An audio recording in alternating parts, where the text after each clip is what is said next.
저는 초등학교 때 그 흔한 반장, 부반장 해봤던 적이 없어요. 근데 줄반장도 해봤던 적이 없어요. 저는 우등상도 타봤던 적이 없는 아이예요. 그야말로 볼품 없는 아이였어요. 성격은 어땠느냐? 우리가 4형제였는데 우리 집에 제가 막내였어. 막내니까 성격이 까칠했어요. 나 하고 싶은 대로 다 했어요. 형들도 누나도 다 봐주고, 아버지 어머니 좀 달랐지만은 내가 그 밥 먹다가 신경질이 나면은 숟가락 밥그릇 던지는 건 예사도 아니었어요. 그냥 던졌어. 그냥 그렇게 아주 까칠했어요, 제가. 예. 그런데 중학교 1학년 때 세례를 받으면서 나는 내 인생에 어마어마한 거울을 만난 거예요. 어떤 거울을 만났느냐면 예수 그리스도라는 거울을 만난 거예요. 예수 그리스도라는 거울을 비춰보니까 내가 남에 대한 배려도 할 줄 모르고 사랑도 할 줄 모르고 이해심도 없고 이기적이고 지랄 맞고 아주 볼품이 없는 인간이었어요. 그러면서 자꾸 나 자신을 들여다보기 시작했어요. 정말로 부끄럽더라고요. 더욱이 예수님은 그 어린 나이에 중학교 1학년 때 예수님이 십자가에 못 박혀 나를 위해서 돌아가셨다는 게 얼마나 나한테 감동적이었는지 몰라요. 감동적이지 않아요, 여러분들? 남도 아니고 나를 사랑하기 때문에 저 고통을 겪으신 예수님, 그런데 도대체 나는 뭐하고 살았느냐? 나 하고 싶은 대로 신경질 부리는 대로 다 부리고 집안 식구한테 땡깡 필 거 다 피고 남 함부로 판단하고 정말로 나 자신이 볼품이 없더라고요. 그래서 저는 저를 계속 들여다보기 시작했죠. 예수 그리스도라는 거울에. 그러면서 저는 15살에 사제가 되기로 결심을 해요. 내 인생이 너무 많은 영향을 미친 주님의 제자가 되어야 되겠다. 그래서 15살에 뜻을 세운 거죠. 공부하겠다는, 사제가 되겠다는, 지우학한 거예요. 공자님 말씀대로 15세이 지우학한 거예요. 뜻을 세운 거야. 내가 사제가 되겠다고 뜻을 세우고 나니까 내 인생에 대해서 고뇌하게 되더라고. 고뇌. 여러분들 인생에 고뇌해야 돼요. 소크라테스는 뭐라고 그러냐면은 자기 삶에 대해서 고뇌하지 않는 인간은 인간이 아니라고 그랬어요. 자기 삶에 대해서 내 삶이 지금 잘 살고 있느냐, 잘 살고 있지 않느냐 고뇌하지 않으면은 그 삶은 가치가 없다고 그랬어요. 가치가. 여러분들은 지금 살고 있는 삶이 가치 있어요, 가치 없어요? 고뇌해야 돼요. 내가 정말 가치 있는 삶을 살고 있는가? 제가 30에 31입이라고 그래요. 30에 신부가 됐어. 이제 신부가 됐으니 얼마나 좋아. 그런데 내 인생에 가장 많은 실수를 저지른 게 30이에요. 30대 때 나는 내 강의 때 핸드폰이 울리면 가만히 놔두질 않았어요. 미사할 때 핸드폰 울리잖아요. 이 거룩한 시간에 무식하게 핸드폰도 안 꺼놓고 분심 들게 한다고. 한 번은 이렇게 거양성체를 하는데 핸드폰이 울리더라고요. 딱 내려놓고 내가 뭘 했겠어요. 일주일에 한 번 거룩하게 기도 한번 해보겠다는데 그놈의 핸드폰을 안 꺼놓느냐고. 무식하게 남들 정신 산란하게. 근데 미사가 끝났는데 자매 하나가 와서 신부님 죄송하다는 거예요. 뭐가 죄송하냐니까 우리 남편 핸드폰이라는 거예요. 그래서 남편 핸드폰이면 남편이 와야지 왜 당신이 오느냐? 남편이 손이 없냐? 발이 없냐? 입이 없냐? 그랬더니 이 자매 하는 말이 신부님 우리 남편은 청각장애자라는 거예요. 따라서 말도 못하는 거예요. 항상 진동으로 해놓는데 풀린 거야. 풀리고 난 다음에 자기도 모르고 아내도 몰랐던 거야. 너무 죄송하다고 신부님 미사 때 분심 들게 해서. 내가 그날 이후부터 지금까지 내 강의 때 핸드폰 울려도 한 번도 신경질을 부린 적이 없어요. 한 번도. 근데 30대 때는 그랬어요. 그리고 내가 지금 50이 돼 보니까 네 바지에서 울리는지 내 바지에서 울리는지도 모르겠더라고. 한 번은 춘천 수무숲 성당이라는 곳에 강의를 갔는데 막 강의를 시작하는데 핸드폰이 막 울리더라고요. 그래서 내가 얘기했죠. 나는 내 강의 때 핸드폰 울려도 한 번도 신경질을 부린 적이 없다고. 그런데도 계속 울리는 거예요. 기분이 싸해. 보니까 내 바지에서 울리는 거. 내 바지에서. 근데 만약에 내가 무식하게 핸드폰도 안 꺼놓고 강의하는데 남들 방해준다고 그러는데 내 바지에서 울렸잖아요. 그러면 나는 강의 못하고 그냥 가야 돼요. 그런데 30대 때는 보이는 대로 지적했어요.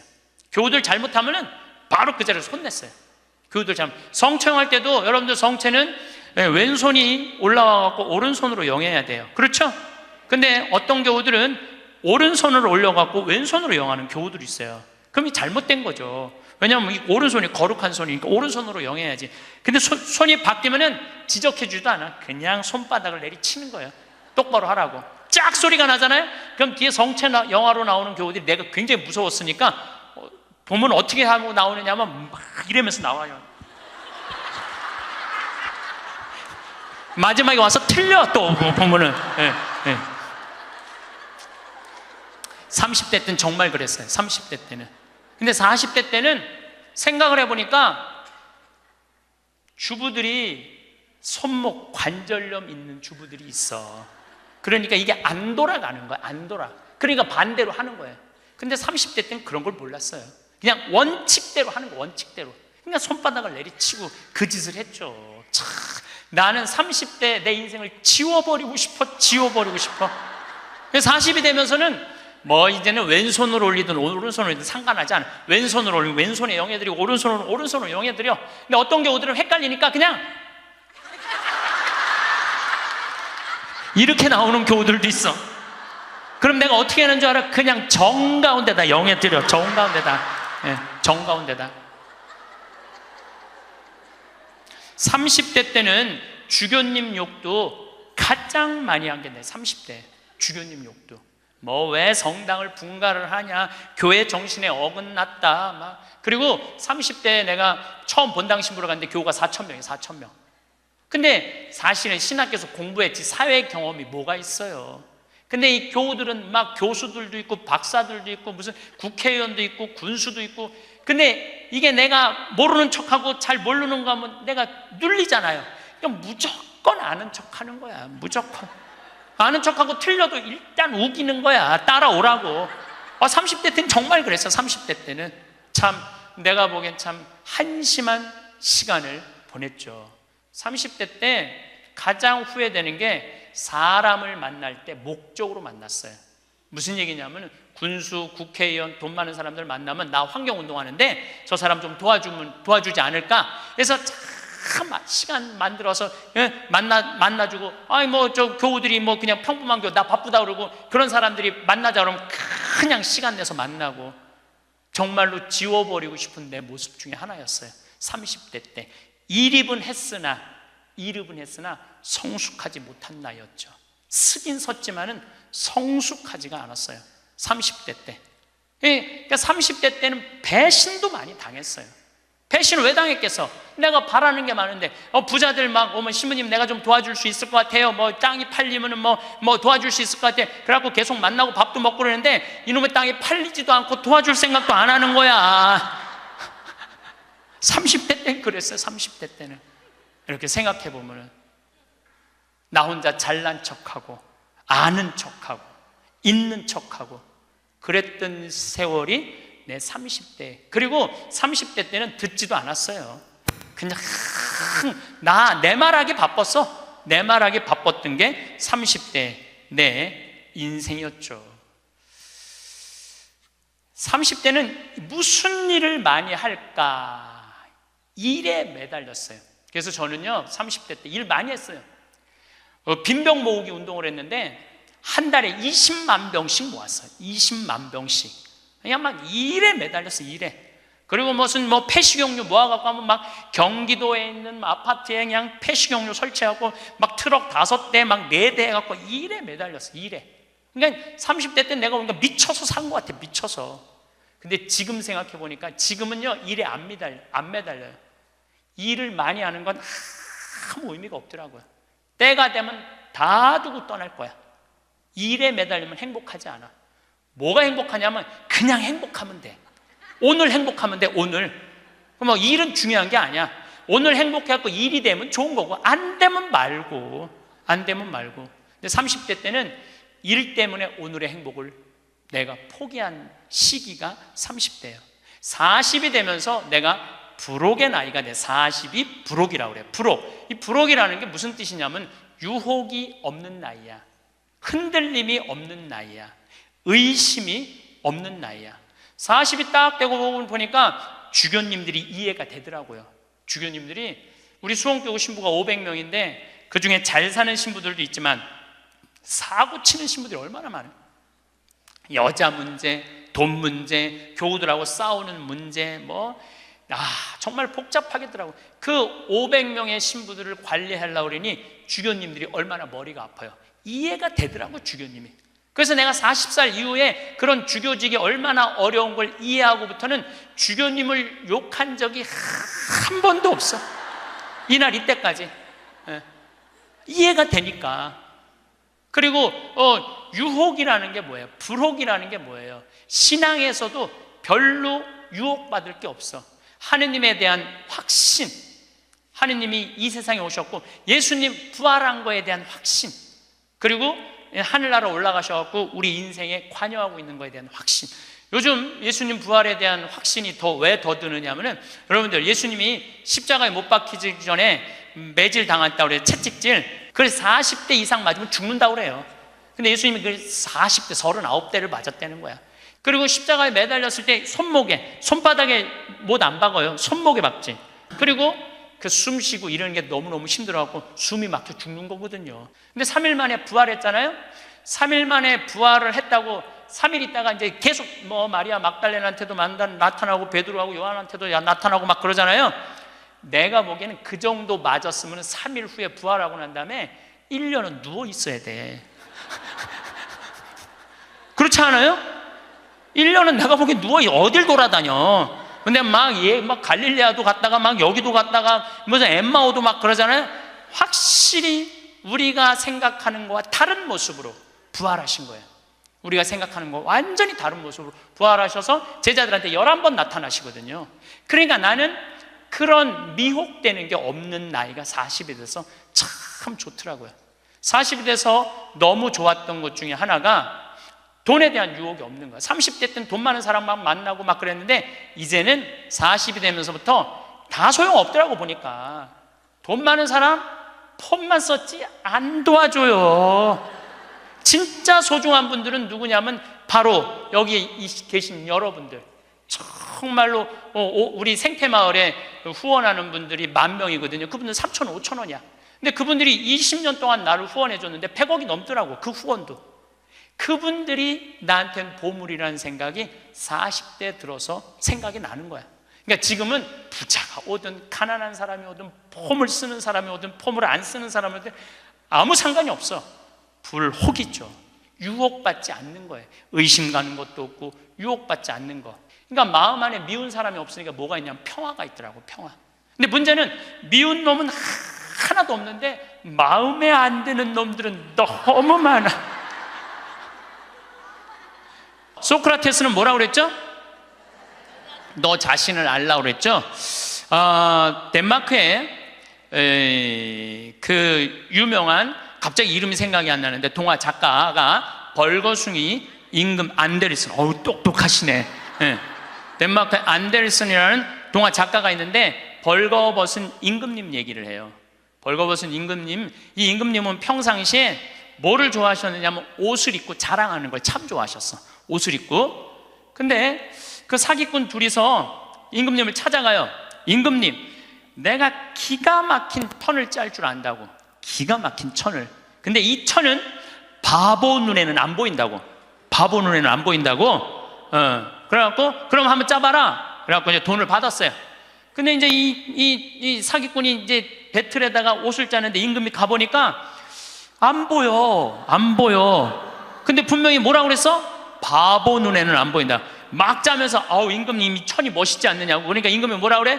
멋있다고. 멋있다고. 신하들을 데리고 와갖고 신하들도 보여주라고. 이제 신하들이 와서 보니까 임금님이 멋있다고 그러니까 바보 눈에는 안 보인다니까 신하들도 뭐라 그래? 멋있다고 그래. 그래서 이제 한 일주일이 지나고 나서 임금님 옷 다 됐다고 입어보라고. 그럼 뭐가 보여야지 입지. 손 드시라고 그러니까 손 딱 들고 지금 들어갔다고. 잘 어울린다. 이쪽 손 드느라고. 이걸 또 멋있다고 퍼레이드를 하시라고. 그래갖고 임금님이 벌거벗고 퍼레이드를 하네. 온 국민들이 야, 우리 임금님 멋있다고. 왜? 바보 눈에는 안 보이니까. 근데 한 꼬마가 임금님 빨개 벗었네? 그렇게 얘기를 한 거예요. 그러면은 자기도 빨개 벗은 거 알아. 신하들도 빨개 벗은 거 알아. 그런데 놀라운 거는 그 퍼레이드를 멈춰야 되는데, 여러분들 거기까지만 들었죠? 그 다음 얘기가 기가 막혀요. 끝까지 빨개 벗고 퍼레이드를 했다는 거예요. 누구 말을 무시한 거야? 그 꼬마 말을 무시한 거예요. 우리는요, 내 자신이 빨개 벗고 있는데 나 자신이 누군지 모르고 살아가는 사람들 너무 많아요. 나 자신이 누군지 모르는 사람, 자신의 단점이 뭔지 모르고, 자기의 추한 모습이 뭔지 모르고 살아가는 사람 많아요. 반대로 뒤집어서 어떤 것도 있느냐 하면, 뒤집어서 어떤 게 있느냐 하면은 내 안에 들어있는 보물을 발견하지 못하고 살아가는 사람도 많아요. 여러분들 안에는 보물이 꽉 차 있어요. 여러분들 안에는. 그런데 나 같은 게 뭐, 나는 지극히 평범한 인간이고 능력 없는 인간인데, 그리고 묻어버리고 그냥 죽어버리는 사람들도 많다는 거예요. 그래서 우리 인간은 인생을 살아가는데 아주 중요한 작업 중에 하나가 자기 자신을 아는 일이에요. 내가 가장 무서운 말 중에 하나가 그거예요. 딱 보면 알아. 뭘 딱 보면 알아. 여러분들 딱 보면 알았어? 우리가 얼마나 잘못 판단하고 사는지 몰라요. 예수님은 뭐라고 그러셨어요?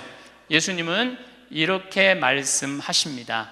마태복음 7장에 보면 남의 눈에 있는 티끌 생각하지 말고 네 눈에 있는 들보 꺼내라고. 누구를 들여다보라는 거야? 자신을 들여다보라는 거예요. 그래서 내 자신이 누구냐, 이거 꼭 물어보셔야 돼요. 내 자신이 누구냐. Who am I? 내가 정말로 영어 오래간만에 한번 쓰는데 Who am I? 나는 누구이냐. 저는 천주교 신부예요. 그렇잖아요. 난 천주교 신부예요. 천주교 신부고, 과연 내가 교우들한테 뭐를 전해주는 사람이냐? 하늘나라의 기쁜 소식, 군 뉴스를 전해주는 사람이에요. 그러니까 나는 어떻게 살아야 돼? 내가 하늘나라의 복음, 기쁨을 알아. 그러니까 나를 통해서 교우들은 뭐를 느껴야 돼? 기쁨을 느껴야 돼. 근데 내가 맨날 인상 쓰고 나는 너무 사는 게 힘들어, 사는 게 지겨워 죽겠어, 이놈의 사제복 너무 무거워, 이러면 여러분들 나를 보고 기쁨을 느끼겠어요? 못 느끼죠. 하느님으로부터 오는 기쁨을 나는 교우들한테 전해줘야 돼. 또 요한 1서의 말씀처럼 사랑, 하느님의 사랑, 우리가 하느님을 사랑하는 게 아니라 하느님이 우리를 사랑하는 것을 나는 교우들한테 알려줘야 돼. 왜? 나는 사제니까. 나는 사제니까 내가 누구냐를 물어봤을 때 교우들은 날 통해서 위로를 받아야 돼요. 누가 전해주는 위로? 예수님이 전해주는 위로를 받아야 돼. 기쁨을 받아야 돼. 요즘은 이제 4년 전부터 제가 잠비아를 이렇게 다니고 있는데 전 참 행복해요. 왜 행복했냐면 한국은 뭐라고 해도 먹고 살만한 나라예요. 지금 뭐 어쩌고 저쩌고 해도 경제 세계 12위야. 국민소득 28,000달러야. 여러분들 지금 옷 입고 있는 거 보면은 다 기가 막힌 거 입고 앉아 있어요 지금. 네. 한국은 문제 없어요. 근데 잠비아를 다녀보니까 대부분 다 맨발로 다녀요. 대부분 다 맨발로 다녀.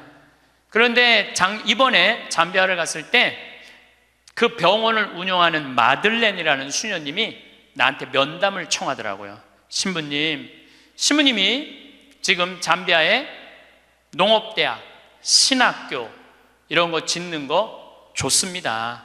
그런데 잠비아에는 어떤 아이들이 많으냐면 에이즈 걸린 아이들이 많다는 거예요. 수녀님이 눈물을 흘리면서 집 져주면 안 되겠느냐고, 30명 정도 되는 아이들 머무를 수 있는 집을 줘달라는 거예요. 근데 제가 한 대 머리를 맞았어요. 왜냐하면 나는 어마어마한 큰 도시에 큰 대학 건물을 생각했지 집을 줘준다는 생각은 하나도 안 했어요. 저는 혼자서 정말로 예수님한테 죄송했어요. 그리고 그 수녀님의 눈물을 보면서 가슴이 참 아팠어요. 그래서 수녀님한테 약속했어요. 내가 저 주겠다고. 내가 또 마음이 약해요. 그래갖고 이 담도 다 치고 이제 이 바닥 공구리도 다 치고 이제 올라가기 시작을 했어요. 그 사진이 오는데 기분이 너무너무 좋더라고요. 그러니까 내가 누구냐라는 질문을 하기 시작하니까 내가 어떻게 살아야 되는 답이 나오는 거야. 내가 누구냐. 작년에도 내가 요맘때 여러분들한테 이런 말씀을 드렸어요. 간호대학 짓는데 30명만 나를 1,000만 원씩 도와주면은 내가 간호대학을 짓겠다고. 근데 놀랍게도 3달 만에 30명이 돈을 보내줬어요. 1,000만 원씩. 근데 그 할머니들 중에 신부님 내가 평생 모은 돈입니다. 신부님 내가 자판에서 신발 팔은 돈입니다. 내가 이렇게 모은 돈입니다. 신부님 나도 인생을 살면서 한 번은 좋은 일을 하고 싶습니다. 성당 신축금도 1,000만 원 해봤던 적이 없어요. 저는 많이 해봐야 50만 원 100만 원인데 신부님이 잠비아에 간호대학 짓는다니까 할게요. 그래갖고 정말로 30명이 해갖고 간호대학을 다 져놨어요. 그래서 나는 누구인가? 나는 천주교 사제로서 어떻게 살아가야 하는 게 답이 나와요. 내가 만약에 학교 교사야. 학교 교사면은 어떻게 해요? 나는 아이들한테 뭘 가르쳐줘야 돼? 인생을 살아가는 방법을 가르쳐야 돼.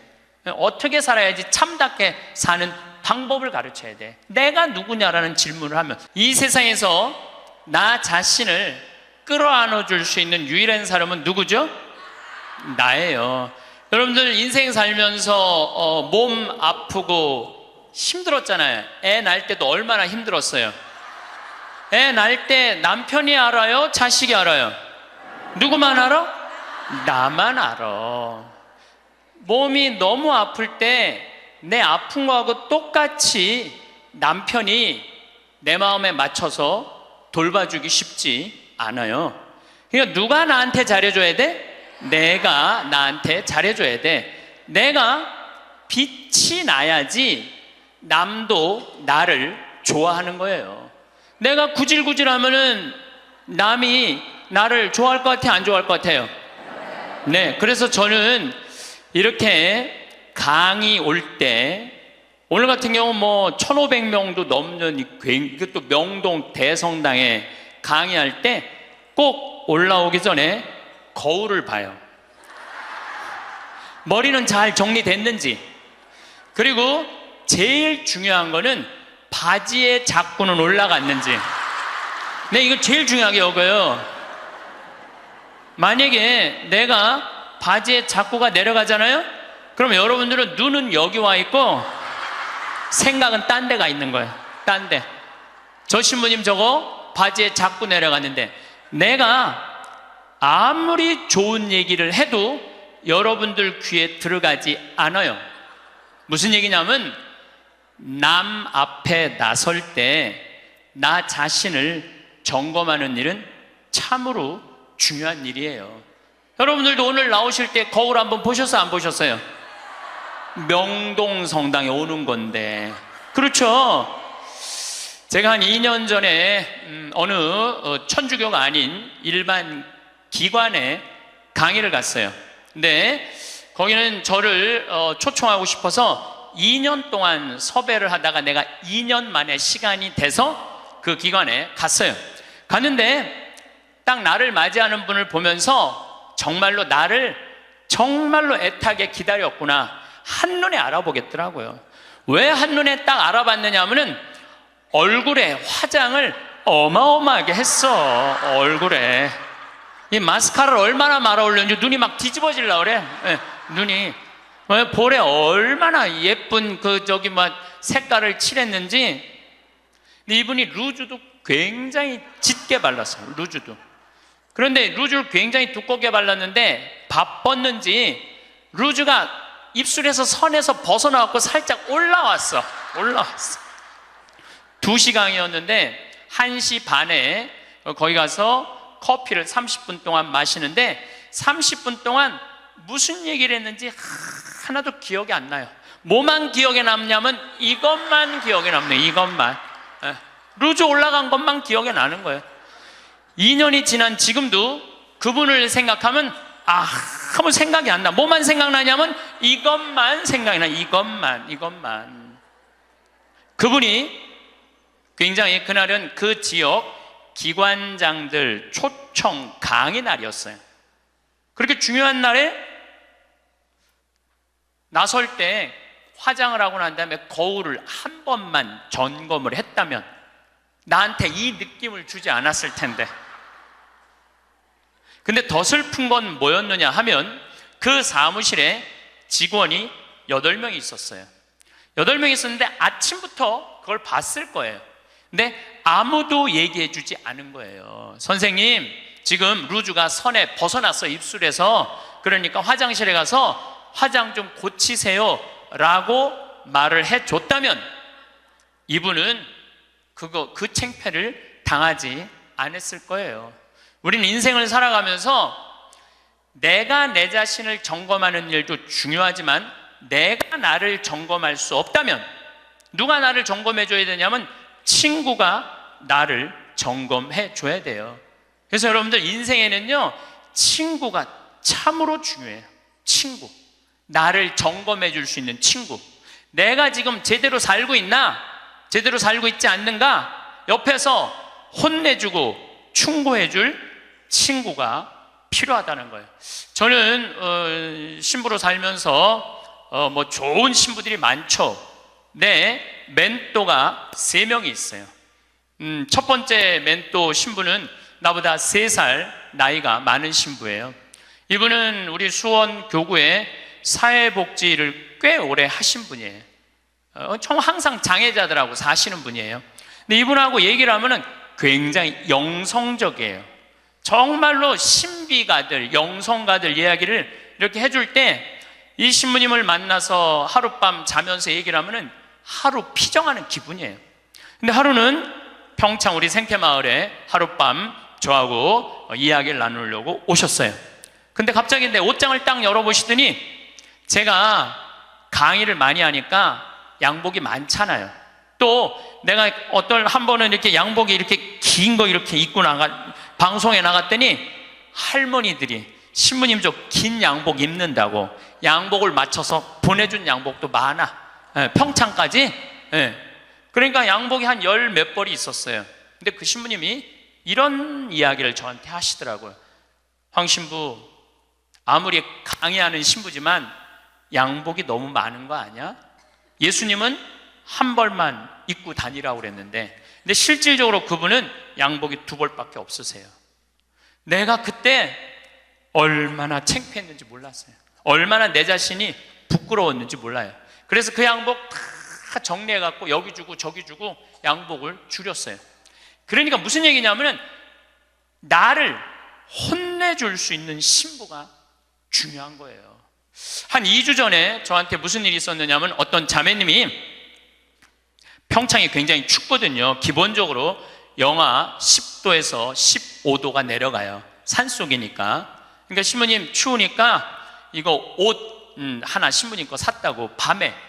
근데 딱 입었는데 옷이 따뜻하게 느낌이 좋더라고요. 근데 신부님 뭐 택인지 그거 띄시면 안 된다고, 혹시 수리받을 일이 있으면 그게 필요하니까 신부님도 휙 버리지 마시라고. 그래서 이제 집에 와갖고 그걸 띄고 딱 가격표를 딱 봤는데 165만 원짜리야.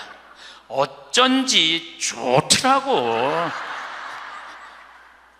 그런데 그걸 보고 누구 생각이 났느냐면 우리 베드로 신부 생각이 났어요. 베드로 신부가, 장애자들하고 사는 신부가 내가 이 옷을 입고 다니면 뭐라고 그럴까? 분명히 너 제정신이냐 혼냈을 거예요. 또 내가 이렇게 우리 교우들 뭐 여러분들을 무시하는 게 아니라 여러분들 뭐 입어봐야 20, 30만 원짜리 옷 입고 있잖아요. 근데 내가 160만 원짜리 잠바 입고 다니면서 행복을 얘기할 수 있는 자격이 있을까? 그래서 다음날 그 옷을 그분한테 돌려줬어요. 내가 고민을 어마어마하게 했어요. 근데 돌려주면서 이런 말을 했어요. 내 영혼을 죽이려면은 이런 옷을 자꾸 갖다 줘라. 근데 정말로 나를 사랑한다면 나는 10만 원, 20만 원짜리면 족하다. 왜 그렇게 비싼 옷을 나한테 선물을 하느냐. 근데 아마 나에게 그 베드로 신부가 없었으면 눈 감고 입고 다녔을지도 몰라요. 나를 혼내줄 수 있는 신부, 그게 멘토라는 거예요. 두 번째 신부는 굉장히 철학적인 신부예요. 이 신부님은 나보다 4살인가 나는 사실은 나이 많은 거 별로 안 따져요. 뭐 120년 동안 살면서 뭐 3살, 4살 그거 따져. 네가 형이냐 내가 동생이냐. 근데 4살 정도 많은 형인데 이 형은 굉장히 철학적인 신부님이에요. 굉장히 철학적인 신부예요. 그래서 이렇게 대화를 해보면은 하룻밤을 이렇게 지내면서 대화를 하면은 너무너무 철학적으로 나한테 도움을 많이 줘요. 내 멘토 신부죠. 또 한 신부는 나보다 7살 많은 형인데 이 신부님은 아무 생각이 없는 신부예요. 아무 생각이 없는 신부예요. 근데 이 신부님은 아침부터 저녁까지 같이 있어도 지겹지 않아요. 아침부터 저녁까지 같이 있으면 너무 재밌어요. 그리고 이 신부님은 내가 이렇게 밥을 먹고 이렇게 있다 보면 이게 김이 묻어요. 이 신부님은요 껴줘요. 여기 있는 김 껴줘요. 여러분들도 본당 신부님하고 이렇게 자매님들하고 밥 먹는데 먹다 김 딱 묻잖아요. 근데 그거 떼어주기 쉽지 않아요. 또 본당 신부님 앞에 김 묻은지도 모르고 하하하하 거리고 그냥 막 웃어도 끝까지 안 떼어줘요. 근데 그분은 내 입술에 김이 묻으면 떼어줘요. 얼마 전에는 이렇게 코를 풀었는데 내가 코딱지가 이렇게 묻었나 봐. 코딱지가 묻었는데 진짜로 황 신부 코딱지 묻었네 그리고 떼어주더라고요. 그 형님은 나한테 한 형은 영성적인 멘토, 한 형은 철학적인 멘토, 한 형은 그냥 삶의 멘토예요. 이 신부님이 아무 생각이 없다고 그래서 아무 생각 없이 사신 신부님 아니에요. 새벽 4시에 일어나고 성서 쓰시고 5시만 되면은 할머니들 미사 일찍 오는 할머니들 마중한다고 묵주기도 1시간 동안 성당 마당에서 하는 신부님이에요. 사랑이 굉장히 많은 신부님이죠. 그 외에도 우리 동기 중에 선비 같은 신부님도 있고 베드로 부건이 신부님도 있고 정말 내 주위에 좋은 신부들이 많아요. 여러분들은 인생을 사는데 멘토가 몇 명이나 있어요?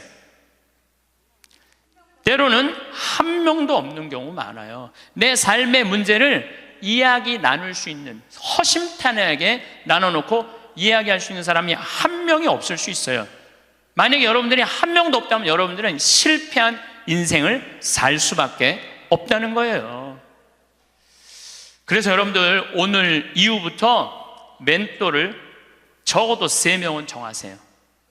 난 오늘부터 황창현 신부님을 내 멘토로 삼을 거야. 그건 안 돼요. 왜 안 되냐면 멘토는 내 삶에서 내 삶을 내 밥그릇 숟가락이 몇 개 있는지 아는 사람이 멘토가 돼야지 멘토가 될 수 있어요. 또 언제든지 만날 수 있는 사람. 그래서 여러분들 주위에 잘 사는 사람들이 있어요. 분명히 괜찮은 사람들이 있어요. 그 사람한테 찾아가고 나 당신 내 멘토로 삼고 싶다, 나를 좀 도와줘라. 그러면은요 그렇게 얘기하면 사람은요 책임감을 느끼고 존재의식을 가진대요. 그래서 도와준대요. 그러니까 오늘부터 여러분들 적어도 3명은 찾아가세요.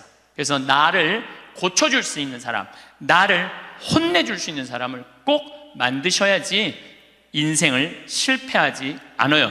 친구를 잘못 두면요 인생을 망가뜨릴 수 있어요. 그래서 리카싱이라는 분은 중국의 최대의 갑부예요. 이분이 어떤 친구를 사귀지 말아라. 우리 이건희 회장님은 재산이 13조인데 이 리카싱은 재산이 30조야. 어마어마한 부자예요. 1년에 3천억씩 장학금을 내놓는 분이에요. 자기는 항상 이코노미 타고 다니면서. 대단한 분이죠. 근데 이분이 6불합 7불교라고 그래. 어떤 사람이랑 동업하지 말아라. 첫 번째, 개인적인 욕심이 너무 강한 사람과 동업하지 마라. 사명감이 없는 사람과 동업하지 마라. 사명감이 없는 사람. 세 번째, 인간미가 없는 사람과 동업하지 마라. 부정적인 사람과 동업하지 마라. 인생에 원칙이 없는 사람과 동업하지 마라. 우리가 인생을 살면서는 원칙이 꼭 필요해요. 저는 어떤 원칙이 있느냐면 1 더하기 1은 2다. 이게 내 인생의 원칙 중에 하나예요. 무슨 얘기냐면 1억 드리고 1억 은행에 대출 받아갖고 2억짜리 아파트 사면 2억이야. 근데 우리는 무슨 생각해? 1억 내 돈 갖고 1억 대출 받아갖고 2억짜리 아파트 사면 10억 되길 바라잖아요. 그때부터 불행한 거예요. 그래서 나는 1 더하기 1은 10이 아니라 1 더하기 1은 2야. 욕심 부리지 말라는 거예요. 그리고 내 인생의 원칙 중에 하나는 그 달에 번 돈은 그 달에 다 써라. 이게 내 원칙이에요. 그 달에 번 건 그 달에 다 써라. 예. 특히 신부는 쌓여 있으면은 딴 생각하게 돼 있어요. 그래서 그 달에 번 건 그 달에 다 써라. 그럼 내 최고의 원칙은 뭐냐면 인생은 별거 없다. 먹고 마시고 놀자. 여러분들, 제가 작년에도 말씀드렸고 올해도 말씀드렸어요. 인간은요, 먹고 마시고 놀지 않으면요 인간이 안 돼요. 사람은요, 평범한 사람들이랑 먹고 마시고 웃고, 우리 예수님처럼 먹보요 술꾼으로 어려운 사람들 속에서 살아야지 사람이 되는 거예요. 그걸 못하면은요 많은 부분을 잃어버릴 수 있어요. 그리고 감사할 줄 모르는 사람과 동업하지 마라. 그리고 7. 불교, 불효하는 놈과 사귀지 마라. 사람에게 각박하게 구는 사람과 사귀지 마라. 시시콜콜 따지는 사람과 사귀지 마라. 받기만 하고 주지 않는 사람과는 사귀지 마라. 이게 내 원칙 중에 하나예요. 받기만 하고 주지 않는 사람과는 사귀지 마라. 저는 참 많이 받아요. 정말 많이 받는 사람 중에 하나예요. 작년에 할머니가 나한테 100억 기증했는데 올해 100억을 더 기증해갖고 200억을 내가 받았잖아요. 그리고 내가 잠비아 돕는다고 1000만 원씩 도와달라고 그랬는데 그렇게 100명도 넘게 저를 도와줬어요. 정말 그 명단을 쭉 보니까 나한테 정말 많은 분들이 1000만 원씩 보내줬더라고요. 이번에 내가 가을에 내 배추 심고 고추 심고 무 심어갖고 김장해갖고 농약 하나도 안 친 거, 그래갖고 다 보내줬어. 그분들 싹 다 보내줬어. 싹 다 보내줬는데 내가 그랬잖아요. 받기만 하고 주지 않는 사람하고는 사귀지 말라고. 근데 나는 정말 고마워서 보내준 거야. 그런데 놀랍게도 신부님, 우리가 이런 거 바라고 신부님한테 봉헌한 거 아니에요. 이거 받고 그냥 있을 수가 없어요. 그래갖고 또 돈을 그분들 중에 보내준 게 2천만 원이 또 넘어. 신기하죠. 나는 정말로 좋은 마음으로 해. 맛있는 김장 보내주고 싶어서 보내줬는데 그게 또 고맙고 감사한가 봐. 인생은 그렇게 즐거운 거죠. 아부를 잘하는 사람과는 사귀지 마라. 권력자 앞에 원칙 없이 구는 자와 사귀지 마라. 동정심이 없는 사람과는 사귀지 마라. 그러니까 우리가 여러분들 친구를 잘 사귀어야 돼. 친구를 잘못 사귀면은 인생을 망가뜨릴 수밖에 없어요. 나는 과연 내가 내 모습을 볼 수 없다면 내 모습을 볼 수 있는 사람, 나는 누구를 지금 선정하고 살아가고 있는가? 누구를 내 멘토로 정하고 살아가고 있는가? 깊이 반성해야 돼. 여러분들, 솔로몬 임금님이, 하느님이 내가 너한테 영화를 주랴, 명예를 주랴, 돈을 주랴. 그러니까 솔로몬이 뭘 달라고 그래요?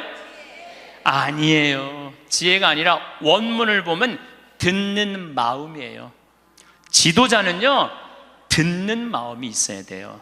누구한테? 우리들이 말하는 그 정말로 전문가들 이야기를 듣는 마음을 가지고 있으면 제대로 된 지도자가. 근데 누구한테 들어야 돼? 제대로 된 사람한테 들어야죠. 이런 친구 여러분들 꼭 가지셔야 돼. 그러면은 여러분들 인생을 실패하지 않을 수 있습니다. 이 인생은 만나는 사람에 의해 뒤흔들리기도 하고 단단해지기도 합니다. 아침에 눈을 뜨고 저녁에 잠들 때까지 우리는 수많은 관계 속에서 살아갑니다. 가족과 친구, 이웃과 지인들, 그 관계의 질이 곧 삶의 질을 결정합니다. 행복한 하루를 보냈다면 그것은 좋은 사람들과 함께했기 때문이고, 마음이 지치고 피곤하다면 어쩌면 나를 소모시키는 관계 때문일 수 있습니다. 많은 분들이 좋은 사람을 만나려고 애씁니다. 그것도 물론 중요합니다. 하지만 더 중요한 것은 나를 해치는 사람을 알아보고 거리를 두는 일입니다. 좋은 사람을 찾는 것보다 나를 소모시키는 사람을 피하는 것이 더 빠른 성장입니다. 경계를 세우는 것은 이기적인 행동이 아닙니다. 그것은 나를 지키기 위한 최소한의 지혜입니다. 무너진 마음으로는 누구도 제대로 사랑할 수 없고 지친 영혼으로는 누구에게도 온전한 관심을 줄 수 없습니다. 나를 지키는 것이 결국 주변 사람들을 제대로 대하는 첫걸음입니다. 옛사람들은 이미 오래전에 함께 지내면 해가 되는 사람의 공통점을 7가지로 정리했습니다.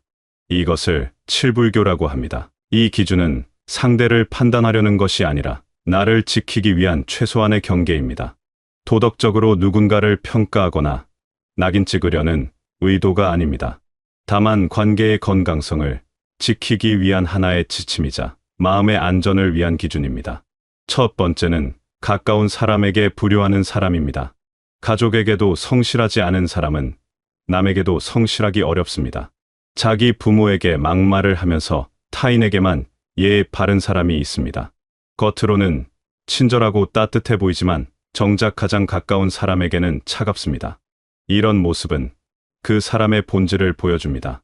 가족은 가장 안전한 관계이기에 사람들은 그 안에서 본래의 모습을 드러냅니다. 그곳에서조차 따뜻함을 잃은 사람은 언젠가 여러분에게도 같은 모습을 보일 가능성이 큽니다. 물론 가족 관계가 복잡한 경우도 있고 각자의 사정이 있을 수 있습니다. 하지만 기본적인 존중마저 없다면 그것은 주의해야 할 신호입니다. 가장 가까운 곳에서의 태도가 결국 그 사람의 진짜 모습입니다. 두 번째는 사람에게 각박한 사람입니다. 기본적인 인정과 배려가 부족한 사람은 언젠가 여러분의 마음도 다치게 합니다. 조금만 상황이 어려워져도 남 탓부터 하는 사람이 있습니다. 자신의 불편함이나 실수는 항상 다른 사람 때문이라고 생각합니다. 날씨가 더우면 날씨 탓, 길이 막히면 운전자 탓, 일이 잘 안 풀리면 주변 사람 탓입니다. 이런 사람은 결국 여러분도 탓하게 됩니다. 처음에는 함께 누군가를 탓하는 것처럼 보이지만 시간이 지나면 여러분이 그 대상이 됩니다. 각박함은 전염됩니다. 그 사람 곁에 있다 보면 여러분도 모르게 세상을 각박하게 바라보게 되고 사람들에게 냉정해집니다. 마음의 온도가 내려가는 것을 느낄 때는 이미 늦은 경우가 많습니다. 작은 실수에도 화를 내고 사소한 일에도 불평하는 습관이 여러분에게도 옮겨옵니다. 세 번째는 시시콜콜 따지는 사람입니다. 작은 것 하나까지 계산하며 관계를 금액처럼 다루는 사람이 있습니다. 자신이 1,000원을 더 냈다고 며칠을 말하는 사람, 누가 얼마나 더 도움을 받았는지 일일이 기억하는 사람입니다. 관계를 원장처럼 관리하는 것입니다. 물론 공정함은 중요합니다. 일방적으로 손해만 보는 관계는 건강하지 않습니다. 하지만 사소한 것까지 모두 계산하고 따지면 관계는 금방 차갑게 식습니다. 이런 사람과 함께 있으면 늘 긴장하게 됩니다. 무엇을 하든 나중에 따질까 봐 조심스럽고 편하게 주고받을 수가 없습니다. 관계는 정확한 거래가 아닙니다. 때로는 내가 조금 더 주고 때로는 상대가 더 주면서 자연스럽게 균형을 맞춰가는 것입니다. 그 자연스러움이 사라지면 관계는 의무가 되고 만남은 부담이 됩니다. 진정한 관계는 계산기가 아니라 마음으로 이루어집니다. 네 번째는 받기만 하고 주지 않는 사람입니다. 주고받음의 균형이 무너지면 관계는 의무가 되고 부담이 됩니다. 도움을 받을 때는 신이 나서 찾아오지만 막상 도와줄 차례가 되면 자취를 감추는 사람이 있습니다. 언제나 무언가를 요청하지만 정작 여러분이 힘들 때는 보이지 않습니다. 처음에는 그 사람이 힘든가 보다 생각하고 이해하려 합니다. 한 번, 두 번은 괜찮습니다. 하지만 그것이 반복되면 문제가 됩니다. 일방적으로 주기만 하는 관계는 결국 여러분을 지치게 만듭니다. 마음이 아니라 의무감으로 만나게 되고 만날 때마다 무거워집니다. 관계는 상호적이어야 합니다. 한쪽만 주고 한쪽만 받는 관계는 오래갈 수 없습니다. 그것은 관계가 아니라 착취입니다. 진정한 관계는 서로가 서로를 돌보는 것입니다. 다섯 번째는 아부를 잘하는 사람입니다. 겸손과 아부는 다릅니다. 목적을 위해서라면 무엇이든 말할 수 있는 사람이 있습니다. 앞에서는 달콤한 말로 여러분을 치켜세우지만 뒤에서는 험담을 서슴지 않습니다. 이런 사람은 상황에 따라 말이 바뀝니다. 여러분이 힘이 있을 때는 극진히 대하지만 상황이 바뀌면 태도도 바뀝니다. 진심이 없는 칭찬은 공허합니다.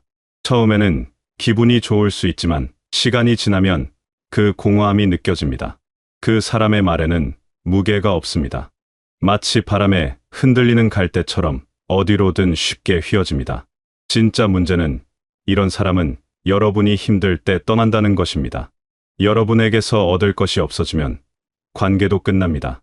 그리고 다른 사람 앞에서 여러분을 험담하기 시작합니다. 한때 최고라고 치켜세우던 그 입으로 말입니다.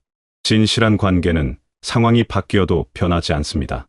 6번째는 권력 앞에서 원칙 없이 구는 사람입니다. 힘이 있는 사람 앞에서는 약하고 약한 사람 앞에서는 강한 사람이 있습니다. 이런 사람은 상대의 위치에 따라 태도가 극명하게 달라집니다. 자신보다 높은 사람에게는 한없이 낮아지고 자신보다 낮다고 생각하는 사람에게는 함부로 대합니다. 이것은 그 사람에게 일관된 원칙이 없다는 뜻입니다.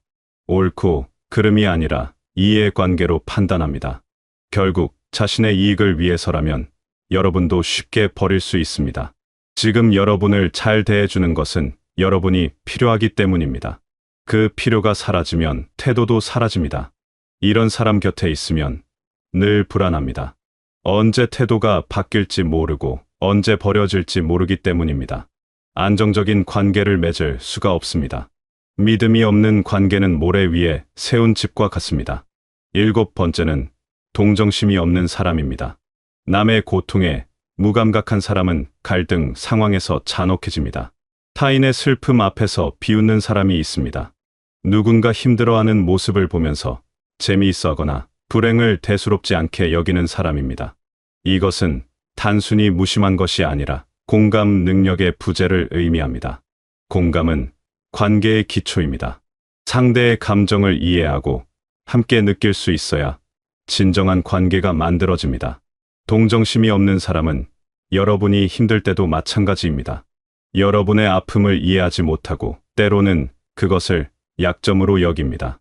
더 심각한 것은 이런 사람은 여러분의 상처를 더 크게 만들 수 있다는 점입니다. 도움을 청해야 할 순간에 오히려 상처를 주는 말을 서슴지 않습니다. 그들에게는 타인의 고통이 현실이 아니라 그저 하나의 정보일 뿐입니다. 진정한 관계는 기쁨도 함께 나누지만 슬픔도 함께 견디는 것입니다. 이 7가지를 읽으면서 혹시 주변에 누군가가 떠올랐을 겁니다. 아니면 과거의 어떤 관계가 생각났을 수도 있습니다. 여기서 중요한 것은 이런 사람을 무조건 끊으라는 것이 아닙니다. 세상에는 완벽한 사람이 없고 누구나 때로는 이런 모습을 보일 수 있습니다. 중요한 것은 그것이 일시적인 모습인지 아니면 그 사람의 본질인지를 구분하는 것입니다. 한두 번의 실수로 사람을 판단할 수는 없습니다. 하지만 반복되는 패턴이라면 그것은 주의해야 할 신호입니다. 무리하게 관계를 유지하는 것이 미덕은 아닙니다. 참고 견디는 것이 항상 옳은 것은 아닙니다. 때로는 거리를 두는 것이 여러분 자신을 위해서나 상대를 위해서나 더 나은 선택일 수 있습니다. 경계를 세우는 것은 이기심이 아니라 건강한 삶의 기본입니다. 여러분이 지쳐서 무너지면 아무도 제대로 돌볼 수 없습니다. 나를 지키는 것이 결국 다른 사람들에게도 더 나은 내가 되는 길입니다. 건강한 경계는 건강한 관계를 만듭니다. 관계에서 거리를 둔다는 것은 미워하거나 싫어한다는 뜻이 아닙니다. 다만 나의 마음과 시간을 보호한다는 의미입니다. 모든 사람과 가깝게 지낼 필요는 없습니다. 가까운 사람은 소수면 충분합니다. 오히려 소수의 진실한 관계가 수많은 피상적인 관계보다 훨씬 값집니다. 여러분의 에너지는 유한합니다. 그 에너지를 어디에 쓸 것인가는 여러분이 선택할 수 있습니다. 나를 소모시키는 관계에 쓸 것인가 아니면 나를 성장시키는 관계에 쓸 것인가. 그 선택은 전적으로 여러분의 몫입니다. 좋은 사람은 여러분을 성장시킵니다. 그들과 함께 있으면 마음이 편안하고 대화 후에 에너지가 생깁니다. 힘든 이야기를 해도 위로받고 기쁜 일을 나누면 함께 기뻐해 줍니다. 그들은 여러분의 성공을 진심으로 축하하고 실패했을 때는 진심으로 걱정해 줍니다. 이런 사람들과의 관계는 여러분을 더 나은 사람으로 만듭니다. 반대로 나쁜 관계는 여러분의 시간을 갉아먹습니다. 만나고 나면 기운이 빠지고 대화 후에는 후회가 남습니다. 그들과 함께 있으면 스스로가 초라해지고 세상이 각박하게 느껴집니다. 이런 관계는 여러분에게서 무언가를 빼앗아 갑니다. 거리를 두는 것에는 기술이 필요합니다. 갑자기 연락을 끊거나 관계를 단절할 필요는 없습니다. 다만 만남의 빈도를 조절하고 깊이를 조절하면 됩니다. 친하게 지내는 사람에서 아는 사람으로, 자주 만나는 사람에서 가끔 만나는 사람으로 천천히 거리를 넓히면 됩니다. 모든 이야기를 나누지 않아도 됩니다. 중요한 이야기는 다른 사람과 나누고 가벼운 이야기만 나누면 됩니다. 이것은 거짓이 아니라 자기 보호입니다. 여러분의 내밀한 이야기는 그것을 소중히 다룰 사람에게만 해야 합니다. 마음을 열 사람과 그렇지 않은 사람을 구분하는 것은 지혜입니다. 관계를 정리한다는 것은 때로 외로울 수 있습니다. 사람이 줄어드는 것처럼 느껴질 수 있습니다. 하지만 그것은 일시적입니다. 나를 소모시키는 사람을 멀리하면 결국 더 좋은 사람이 들어올 공간이 생깁니다. 나쁜 관계로 가득 찬 삶에는 좋은 관계가 들어올 자리가 없습니다. 시간도, 마음도, 에너지도 이미 다 써버렸기 때문입니다. 비워야 채울 수 있습니다. 관계도 마찬가지입니다. 좋지 않은 관계를 정리하는 것은 더 좋은 관계를 위한 준비입니다. 관계는 숫자가 아니라 질입니다. 1000명을 알아도 진심으로 대화할 사람이 없다면 외로운 것입니다. 반대로 5명만 알아도 마음을 나눌 수 있다면 풍요로운 것입니다. 많은 사람을 만나는 것보다 좋은 사람을 만나는 것이 중요합니다. 여러분의 시간은 귀합니다. 그 귀한 시간을 나를 지켜줄 사람과 함께 하시길 바랍니다. 관계의 질이 곧 삶의 질입니다. 혹시 지금 힘든 관계 때문에 고민하고 계신가요? 어떤 사람과 거리를 둬야 할지 망설이고 계신가요? 그렇다면 이것만 기억하시길 바랍니다. 여러분을 소중히 여기는 사람은 여러분을 지치게 만들지 않습니다. 진짜 좋은 관계는 편안합니다. 애쓰지 않아도 되고 가식적일 필요도 없습니다. 있는 그대로의 모습으로 함께할 수 있는 사람, 그런 사람이 진짜 좋은 사람입니다. 여러분은 소중한 사람입니다. 그 소중함을 지키는 것은 여러분의 책임이자 권리입니다. 누구도 여러분을 함부로 대할 권리가 없습니다. 나를 소모시키는 관계에서 벗어나는 것을 두려워하지 마세요. 그것은 나를 사랑하는 방법입니다. 여러분의 마음이 평화롭고 여러분의 하루가 따뜻한 사람들로 채워지기를 바랍니다. 그리고 여러분 스스로가 누군가에게 좋은 사람이 되기를, 따뜻한 관계를 만들어가는 지혜로운 분이 되시길 바라겠습니다.